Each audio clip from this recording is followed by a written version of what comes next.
A big part of my job is to provide comfort. And so if people are afraid to pick up the phone because of cost or other things, then they miss out on finding out. So they call me and they say, this happened. Welcome to the Fractional Edge, the turbocharged podcast that's your one-way ticket to unlocking the full potential of your workforce planning. I'm your host, Carol Fraser, a workforce planning whiz, Fractional Chief Human Resources Officer, and a CEO who's been around the block and probably tripped over a few HR manuals along the way. With over 4 successful ventures under my belt, I've mastered the art of navigating the challenges faced by small and medium-sized businesses like yours. Get ready to dive deep into the exhilarating world of fractional executive staffing strategies, where every twist and turn is designed to turbocharge your business success and leave you ready to supercharge your company. From hilarious success stories to side-splitting strategies, we've got the inside scoop to optimize your business and keep you grinning from ear to ear. Let's rev up those engines and dive headfirst into the fast lane of business brilliance. Good afternoon, good evening, good morning, depending on when you're listening to the Fractional Edge podcast. Welcome. My name is Carol Fraser. I am a fractional CHRO, and with me today, my co-host is Neel Singh. He is a fractional Chief Marketing Officer, and be sure to watch his episode and learn everything you need to about his amazingness. And we just want to remind our audience, our CEOs, our private equity firms, our VCs, our founders, our owners, fractional leadership is definitely something that you want to consider when building your business. It's really going to give your company the competitive edge. You do not need to spend all those dollars to get amazing brilliance to help you achieve your goals. Today, I have Pia Thompson with me. She is a Fractional Chief General Counsel. So Pia, please introduce yourself. Tell the audience everything about you. Will do. My favorite topic. So I am the founder and fractional GC of Lawsome GC. Yes, that's awesome with an L. And I started the company last year to fill a gap in the market that I saw. And I always describe it as adolescent, young adult companies. And those are the companies that have a product, they have some revenue, they don't get going, the growth and scale will elude them. I have a reason for that stage for those types of companies, and it's something I'm not sure a lot of lawyers would say, but if you're seed, Series A, you really don't have anything, I recommend putting legal and compliance in a very low priority. And the reason for that is you can't mess anything up too terribly before you've sold anything, whether it's a product or a service. So do it on the cheap. Whatever you do wrong, how many people could it impact? Because you really haven't done anything with your product yet. But then you really need your house in order to move forward. And that's a lot of what I bring to the table. I like the word fractional, though I think there is a bunch of confusion in the marketplace as to what it means. For me, it's that I can do basically all the work of a full-time general counsel in a fraction of the time after having spent 20 years in private practice and big law boutiques, and then the last 10 plus as a general counsel, mostly in the fintech and financial services space, and to broaden that a bit, also in funds, M&A, so things that all sit, I think, in the more formal corporate world.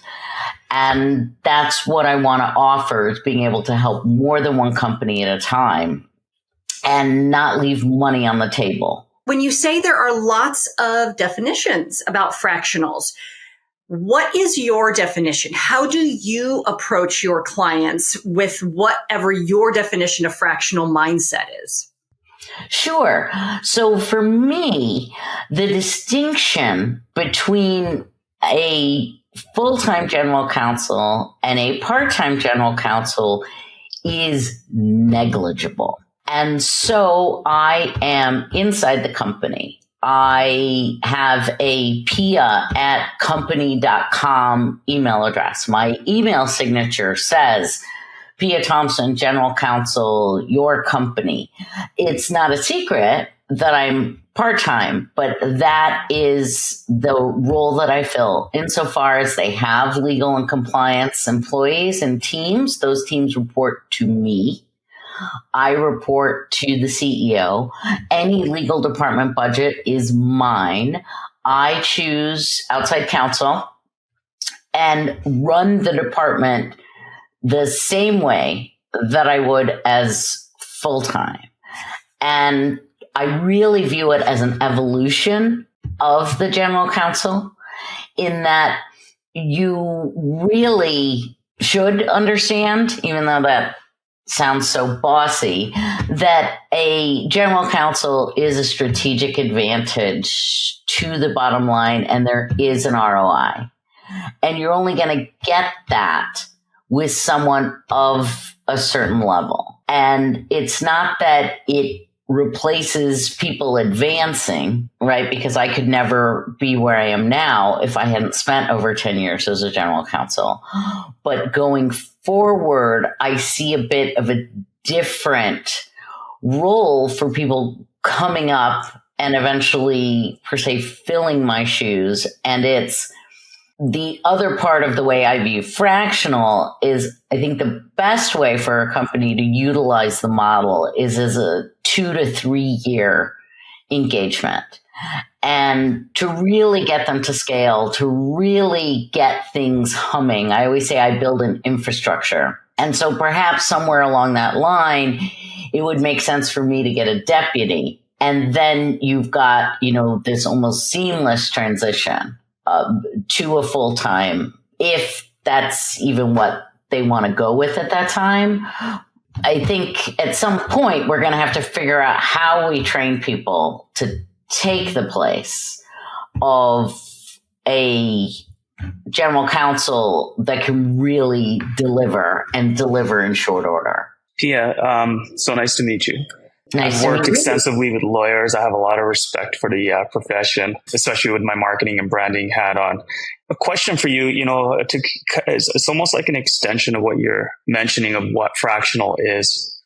Could you tell us a little bit about your journey and how you refined your message and how you ensured that your message, or resonates with these companies that are at this certain stage that you're targeting? And part of that, like calling yourself a fractional, GC, does it work? Do people get it? So it'd be great to hear that from you. Absolutely. So last year I started my company, and it was a hypothesis, right? Does this model even work? And I tested it, and it does. It delivers. It's as great as I thought it would be. My messaging in talking to people about it was really just a jumble of words. And I spent so much time explaining what it wasn't. And that had a lot to do with anytime I said I was a fractional general counsel, people would say, oh, I know a guy who does that. And then I'd say, really, what do they do? And then I'd think through it and go, oh, wait, that's a law firm. And law firms add great value, but it's not a fractional general counsel.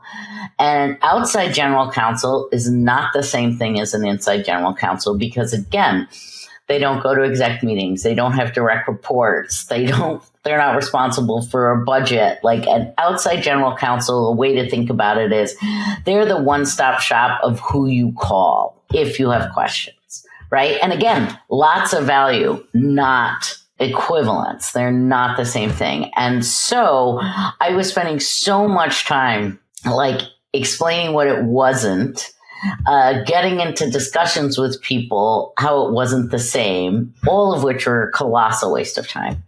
So I could not figure out how to do the messaging myself. And as Carol and I have discussed on more than one occasion, we're big believers in professionals. right? Like, I believe people should buy my services and should buy all of our services because we're professionals and know what we're doing.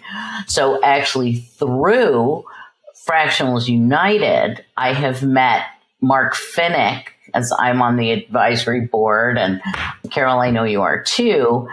And Mark is also on the advisory board. And so as a connections resource, right, it worked just the way it was supposed to. And I was introduced to Donna Serdula of Vision Board Consulting, which I think that's a cool name. And so anyway, I've worked with her because 2024 is really the year we decided as family, it's family business now, that put the head down, we're going to grow this business. And so part of that investment was hiring a professional marketer, brander to figure out what I'm saying, because we're all in sales every day, right? Whether you're an employee or not.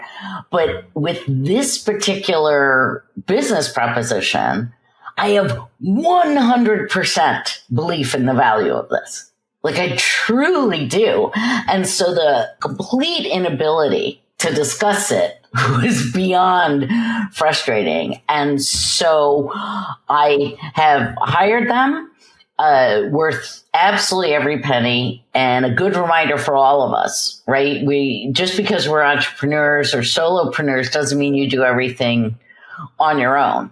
And that's why this is a family business too, right? I lucked out. My partner's now the COO and handles the books and the LinkedIn posting and all of that kind of stuff, which again, how on earth is one going to get those things done when you're also trying to be the face of the company for selling and then actually doing the work? So thank you for that question about the messaging, because that's another thing where I'm just like super proud of myself, where I put my money where my mouth is to really be dedicated to this business. And I have to say, what's the saying? You can't hit what you're not aiming for. And so this first quarter, things are really off to a bang, tons of activity. And I know the topic is me, again, my favorite topic, but I think it's interesting because I have actually gotten, I think at this point, 3 cold inbound things from LinkedIn. And I gotta tell you, that shocked me. And one of them, actually 2 of them, moving along and the discussions continue. But that also was very interesting to me because I never thought that would be a possibility. I thought it would be networking, building relationships, all of that kind of stuff. So that I think is a happy surprise, which demonstrates that the messaging is getting better. So there you have it. You've given me so much meat on this bone to go after so many more questions. So firstly, for our listeners, the difference between a law firm, which you absolutely is an option, right? You can go ahead and call and say, here, where's my contract, and sign up and get access to a bunch of different kinds of lawyers. And a fractional general counsel is the embeddedness and the proactivity. Being in the room where the decisions are being made versus having the law firm for once the shit hits the fan, right? It's like, that's reactive.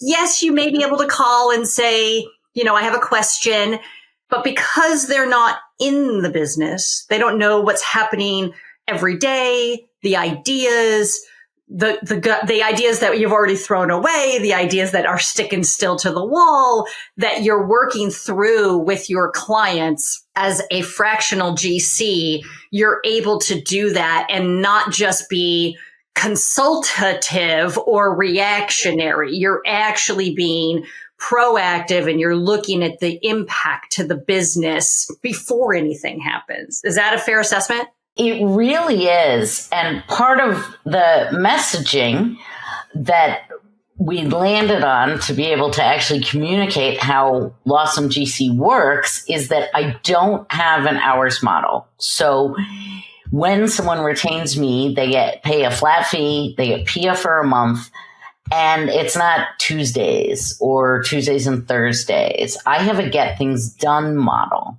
which matches what I was describing earlier on the fractional side of things. And last week I was at an industry conference and speaking with an executive at a fintech, and he had the best line. He said his company, they have an expensive outside lawyer and they have a cheap outside lawyer, and he's afraid to call either one of them.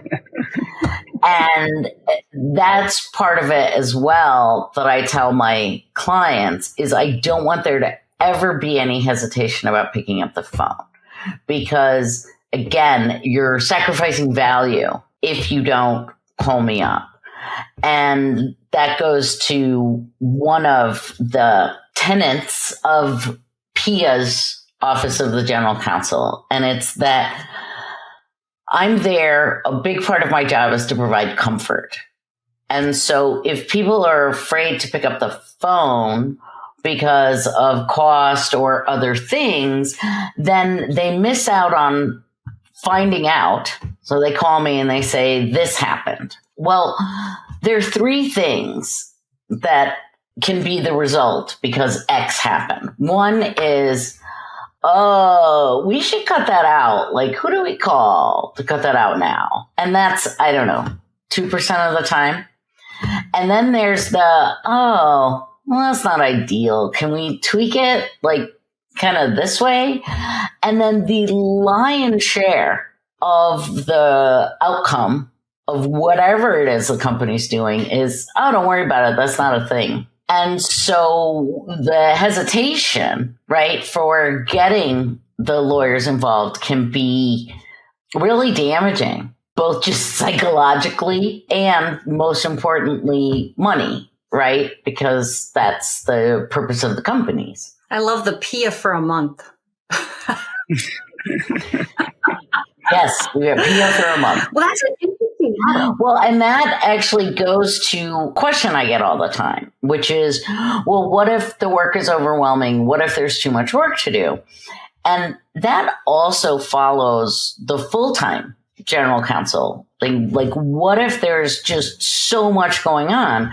Well, as a fractional, I like the model of just being completely embedded because that's how I can figure out what's actually happening and if there is too much work. And so rarely is the answer to some huge uptick in work more Pia. Is this uptick, because of something in particular and defined? So we need what I refer to is, a couple of my parachute jumpers, right? My trusted law firm folks who jump in and help us with the thing, and then they go away. Or is it something that's changed in the business that's going to be a continuing uptick? And 9 times out of 10, a paralegal or a clerk is going to handle that just great.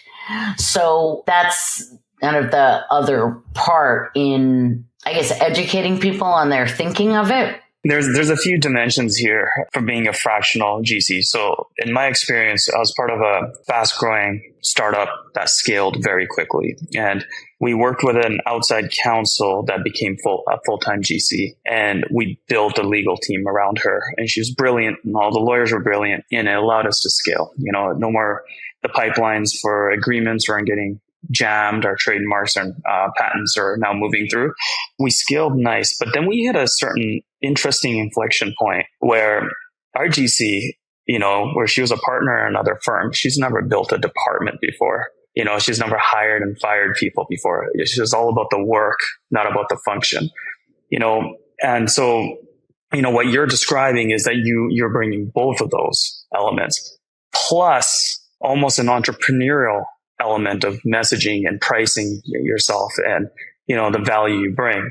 So all that to say, and all those kind of streams that kind of converge into this fractional GC, what kind of advice would you give like to a younger lawyer that might be looking to, jump into, or any age lawyer, jump into this world, essentially? That is a really great question. I'm thrilled to address it. One of the things that general counsels, especially who come straight out of law firms, want to do is staff up. And so often it's just how they have it in their head, right? I came from a law firm where I had all this expertise and a team because I was a partner working on these various things. And now that I'm a general counsel, I need to build up a team. And so this company has IP, so I need an IP lawyer. And this person has this, so I need fancy contract management software and a lawyer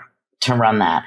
And I think that's unfortunate because lawyers need to start focusing on data a little bit more.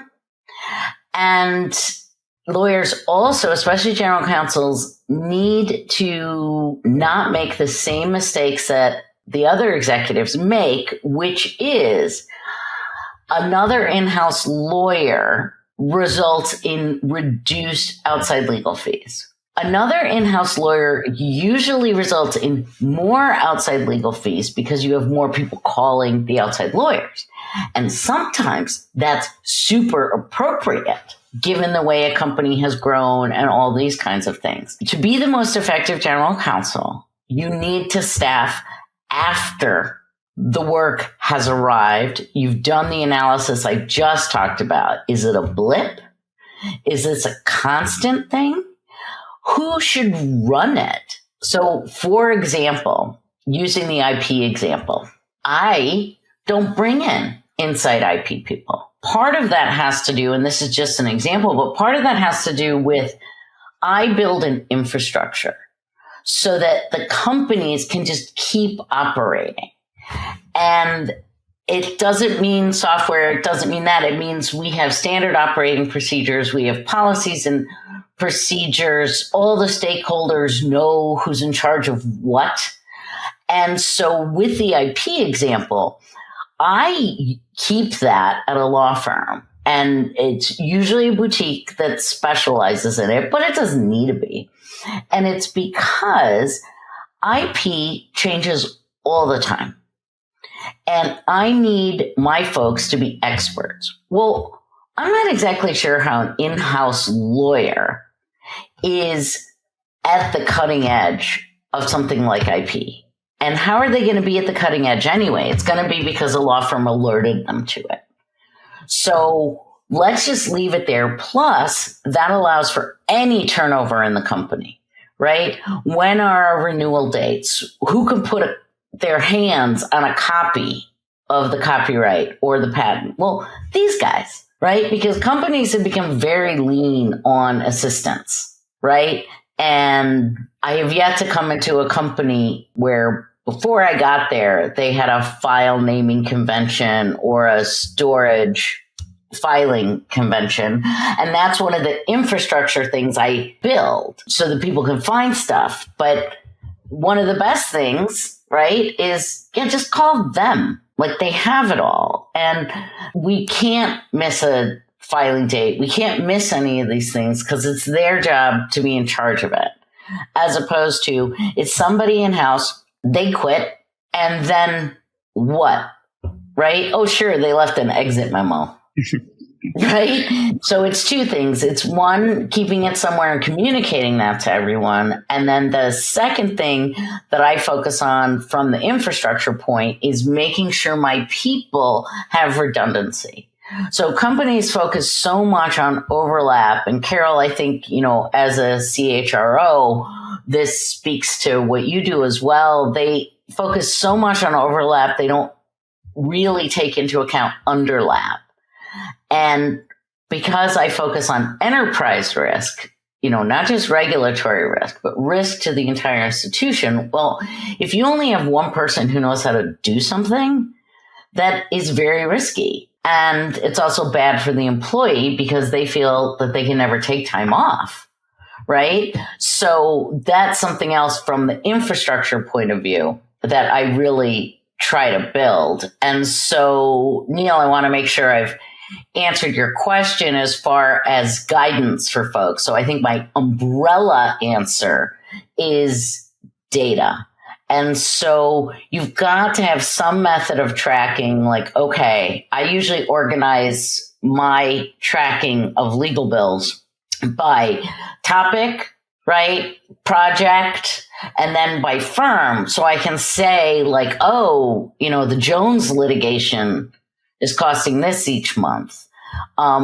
Just privacy in general is costing this, right? So I can really see what's happening and then judge headcount type things or make the business case for why we should keep it the way it is, as opposed to adding headcount. And just by way of example, it's not just that I work for startups and scrappy companies. A CEO created my first in-house position, and they had been my client for a while, and it was a $1 billion public company. And the CEO created a deputy GC position, so the number 2. And the company was so large that basically I did a lot of just GC functions. So everybody reported to me and all those kinds of things.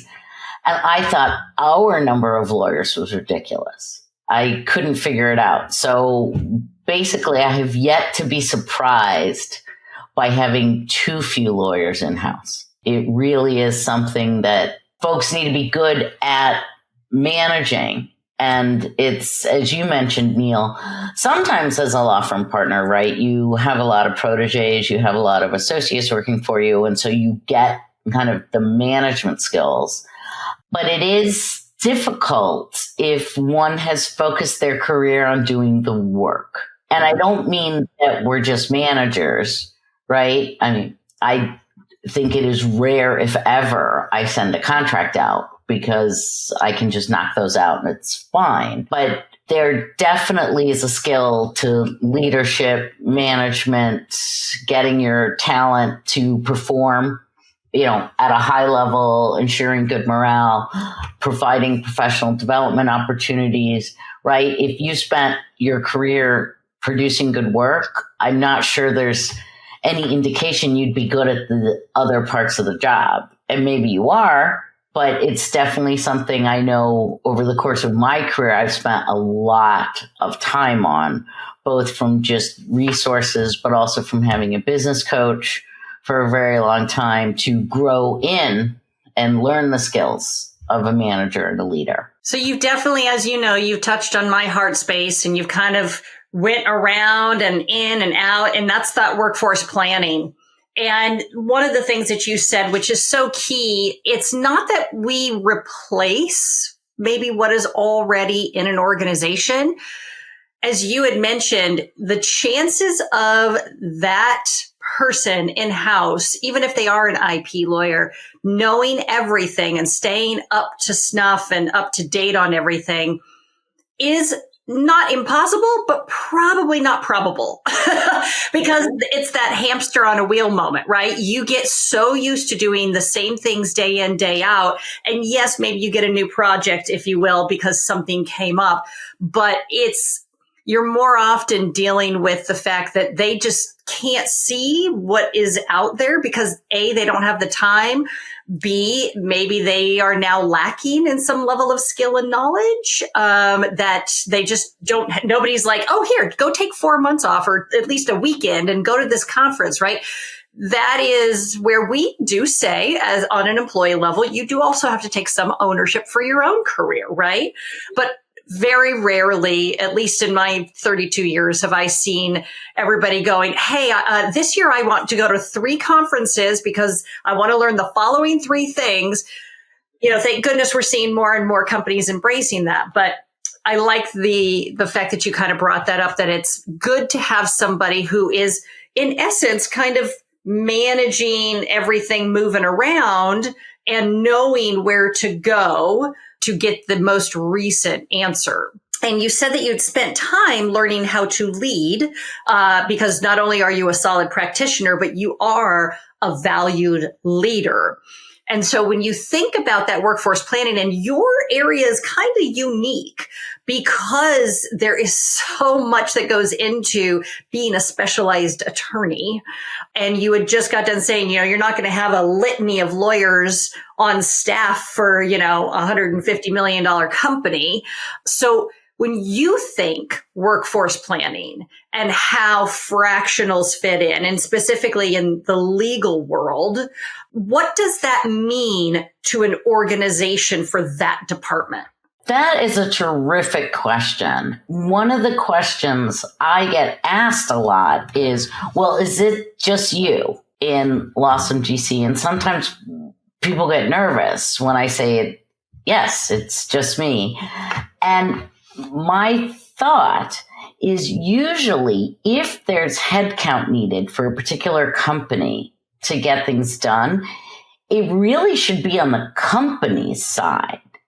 My having that support, given, say I had 3 clients, and one day maybe I will have some paralegal support and things like that on my end so that I could perhaps help 5 companies at a time instead of 3. But it really, to me, goes to that infrastructure that you don't need more Pia for this, but we're going to have IP sitting over at this boutique. And let's say it's a fintech company that has a lot of licenses. Well, there are outsourced providers for that too. And there are companies that handle all the licenses and they fill out the paperwork and they keep track of renewal dates. And they then need to contact the company and say, well, this is the information that we need for this renewal, right? They keep it all organized. And you need someone on the company side who handles that and handles these interactions and is the company's manager of those things. And that is not a good use of an executive's time. And so it goes back to me always to this infrastructure, because I think so often, as Neil's question highlighted, general counsels want to hire lawyers. And I personally always go the other way, because my outside resource for lawyers is rich.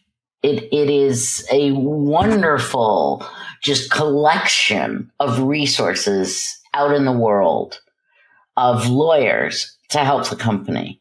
But I need boots on the ground. And I need someone who's smart.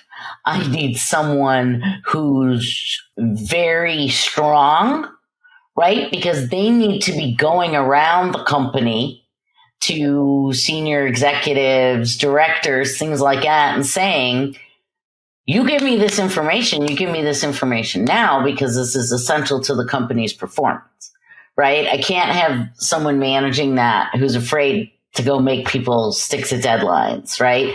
And so, but whether they're a lawyer is so irrelevant. One of the examples that I kind of use is that you don't have to have lawyers in a company who are really smart about the law.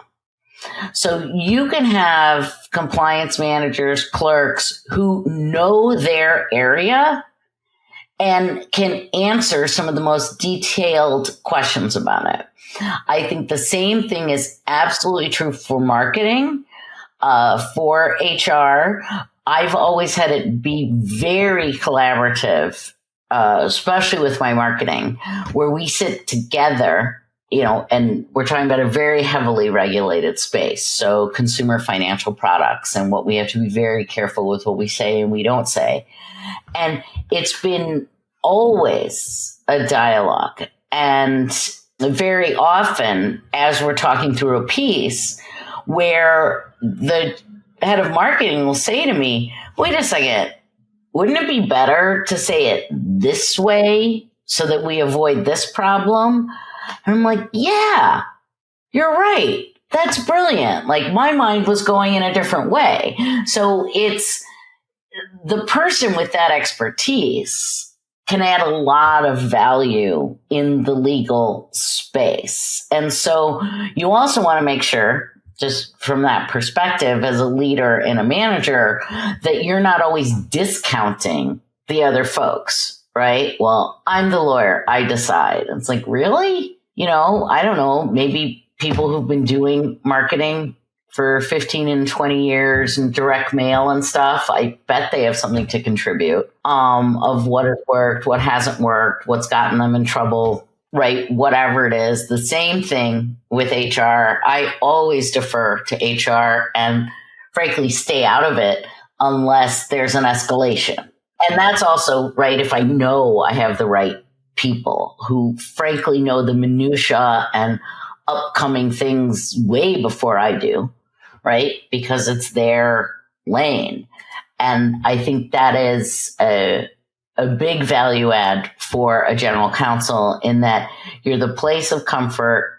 You want to encourage every single person to call. And that's also done by understanding and respecting the other folks and their subject matter expertise. Yeah, I'm so glad you mentioned that collaboration. In my experience, everything from quick product launches to like large strategic partnerships where we're developing new brands, new positioning, new identities. I had an IP lawyer with me every step of the way. And this is about 9 or 10 years of working very closely because there's a lot of branding work that we did. The beginning of the relationship was like, oh, you're hindering my creativity. How do we, I love this name. She's like, you can't use it. No, there's this company who has these 3 same classes as yours. You're going to get sued. And they have billions of dollars in their back pocket. So don't do it. Over time, I learned so much from her that I implemented the trademark search parameters in our branding process. And so my team had this new constraint around them, and teaching them how to look at things with an eye of an IP lawyer. When you're doing searches, you're looking at some of the that sounds like infrastructure. Yes. Like that's fabulous. Yes. And additionally, when there was policy changes that affected our network, our consumer base, then there's that collaboration. Again, it's like, let's get the legal framework in there and then let's communicate it like a human, and there was a lot of back and forth between that. But could you provide more details on how a GC could scale a marketing and, even a product or sales function within an organization? So one of the things that I like to do when I first come into a company is figure out in the first couple of weeks, what else going through legal? Because very often things are going through legal where I'm just flabbergasted. Why would legal need to look at this? So here's an example related to marketing. I was at a company and I show up and sitting at the desk and marketing comes in and they have a contract with the Four Seasons to use a ballroom. And I said, I don't understand why you're here. Just sign it. As long as those numbers are approved by your boss for the budget, I don't have anything to do with this. And they looked at me completely shocked and said, well, we have to bring everything we signed to legal. I said, well, that stops today. I said, I think we have a bigger waste of time. The Four Seasons doesn't care who rents their ballroom. They don't even care if Taylor Swift wants to rent their ballroom. Here's the ballroom contract. Sign it. Don't sign it. Everybody loves our ballroom. So I stopped all of that. I was like, you're going to get some swag made? Great. What do I care? I'm going to negotiate some purchase order for t-shirts. And so I eliminated what marketing had to come to me for. So instead it became like marketing collateral, stuff that we were going to send out, right? It became things that legal needed to be involved in the housekeeping, right? We're doing this with the logo. Okay, where is it? My big thing is always, how do you communicate to people that you've actually changed the logo so that we actually use the new one? Because it always seems like when there's a logo change, you have 6 to 18 months where both logos are being used because nobody has any idea which one they're supposed to use. Again, not so legal. Here's another example in sales. So I find out, again, what does sales have to go to legal for? And so often, let's say it's the company's paper. Okay, so it's company XYZ.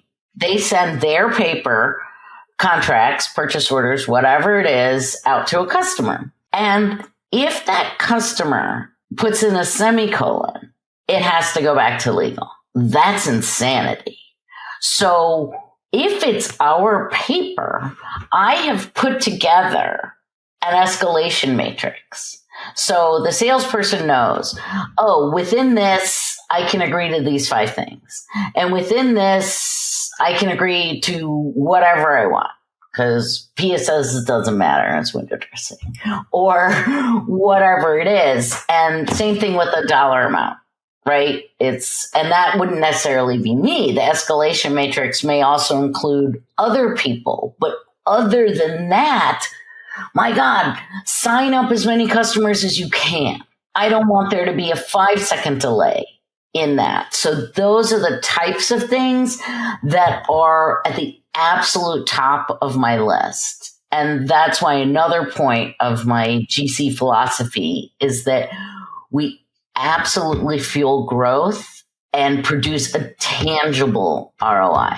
Like if I can get somebody to give me the right data, I should be able to attribute some portion of increased closings or timing of marketing going out to their not having to come back to legal, right? I may have to ballpark it a little bit, but there should absolutely be a difference. That was such a great question, Neil. And thank you so much, Pia, because all too often, and I probably am speaking, pot calling the kettle black, or we're all speaking. Anyway, we're all singing from the same hymn book. That's it. All too often, HR sometimes gets this reputation of overly administrative. So does legal. What you just said was like, honey, I do not want to touch that. Here is a tool to empower and enable you to be successful at your job. Do not come talk to me until you reach this level. That is awesome. Because I don't think business owners, I don't think anybody thinks that, I can work with a fractional GC to help me reduce the amount of waste in my organization. And remember, time is money. And so if there's time spent with a 6-figure salary reviewing words that do not require your eyeballs, you are now empowering, which, come on, for employee engagement, that's amazing. You are now educating, which again, for employee engagement, that's fantastic. And all of those things that you just mentioned really helps an organization's culture thrive as well. I couldn't agree more. And when you were mentioning just now, a 6-figure person, whatever it is, I think back to some interactions with CEOs. And the ones I always loved the most is somebody would end up in the CEO's office with some $4,000 or $5,000 thing. And the CEO's reaction was basically, get out of my office and never come in here with something like this again. Like, do you really want me to spend my time on that? And that to me, like, my heart grows 3 sizes, right? With respect for that CEO, because it is one of those things. And I mean, hopefully you have a CEO who's empowered their people, right? Because Lord knows we have the other CEOs who are like, I want to know about every $500 thing around here. And then penny wise, pound foolish. The CFO does that too. I get it. It's the checkbook accounting, as I like to call it, which is like, you did a withdrawal with your ATM for $20. You have a receipt for that? I want to circle back to something that you had mentioned earlier, which kind of still goes with the framework of empowerment and education. As you were talking about the different ways that you lean into and partner with and, remove obstacles for, one of the things that kept on coming to my mind is you're showing all of our listeners that you don't need full-time people. You have the option to do fractional. However, and you can say either one, you're getting different perspectives from different people to make a more informed decision. All too often, when you're working with small companies, you get somebody wearing a COO hat or whatever, and they have Frankencorned, that's my word, Frankensteined unicorn. They've Frankencorned a role together. But then what you did right there is you completely lost diversity of thought, because you are now still banking on one person's experience, no matter how vast or limited it is, but you're banking on one person's experience instead of going, why did I get a fractional GC and a fractional HR and a fractional CMO? And instead of trying to outsource it completely, that's all reactionary, right? It's all, again, based on the CEO's perception and priorities, and not being, he or she not being able to see the bigger scope of picture either. So I just wanted to throw that in there. And I think there's two things that I think of with that. So many companies at the beginning, right? People have to wear multiple hats.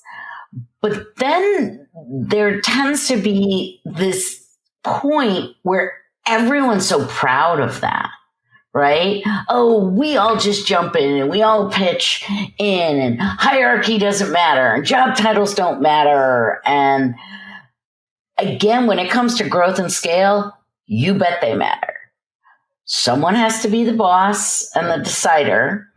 Someone has to be responsible for getting that accomplished, right? And someone has to refine, upscale their skills in a particular area. And when you're wearing multiple hats, that cannot be done.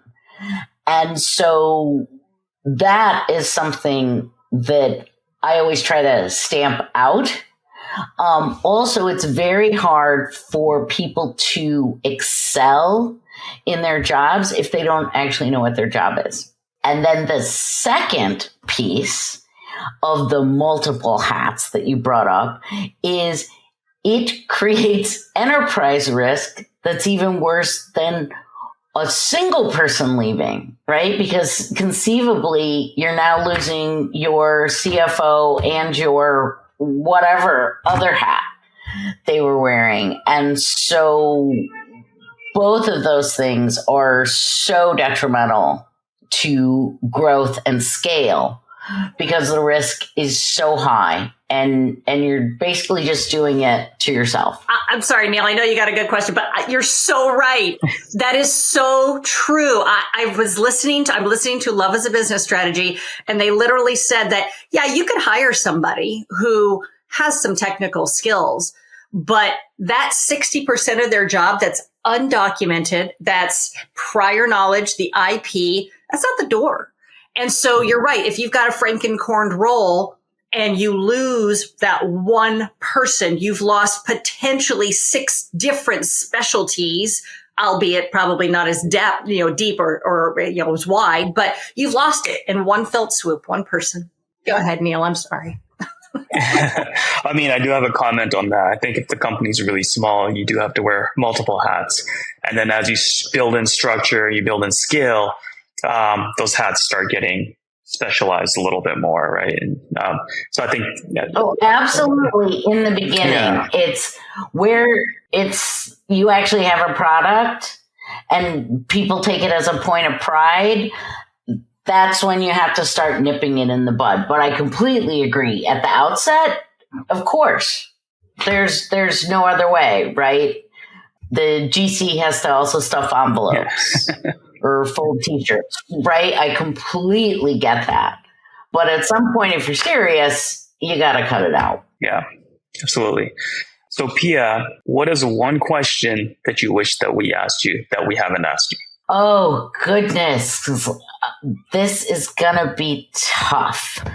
So I think it should be, where is the best skiing destination in the world? I'm assuming you have a good answer for that. Go for it. I do. I was first there as a 3-month-old before there were ski lifts. So it is a family destination. And it is Zürs am Hochalberg in Austria. And so you know how Austria kind of looks like a sperm. It is in the far western part of Austria up against Liechtenstein and Switzerland. And it is the greatest. To give people a frame of reference, it is St. Anton is the big village there that a lot of people know. It's kind of the party Ibiza part of these villages. And then the other fun thing, not only is the skiing just absolutely amazing and the lift infrastructure and the hotels and all that, it's one of those places the royals go.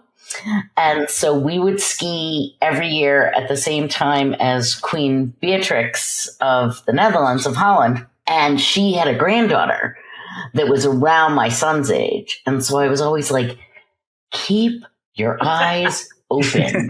And what do you care about being a prince consort, right? So you walk 10 steps behind. You'll deal with all of that. But it didn't happen. So, yes, now everyone knows, and I'm happy to give hotel recommendations. And thank you for asking me that very valuable question. Awesome. Well, thank you so much, Pia. How can people find you? People can find me at PNT at piathompson.com, which is the easiest. LinkedIn, Pia Thompson. There are a handful of us, but just remember, Lawsome GC. I am as surprised as you are how many Pia Thompsons there are on LinkedIn. And also lawsomegc.com is my website, and it has all my contact information there as well. And I look forward to meeting all of you out there in podcast listening. Thank you so much. Thank you, Neil, for co-hosting with me today. Great questions. And for all of our listeners, remember, you've got 3 different fractionals right in front of you, all of whom have years of experience. We won't say how long in the tooth we are. And we are here to support your company's growth. So whether it's shifting, whether it's reinventing, whether it's starting, really pick up a phone, send us an email. We're happy to tell you when is the right time to bring one of us in so that you can get the competitive edge for your organization. Thank you, everyone. Have a great day. Thank you for joining us for today's episode of the Fractional Edge podcast. We hope you had as much fun as we did in unraveling the mysteries of workforce planning and fractional executives. If you're feeling pumped to unleash your competitive edge, don't forget to hit that like button, share with your fellow trailblazers, and subscribe to ensure you never miss out on our electrifying episodes.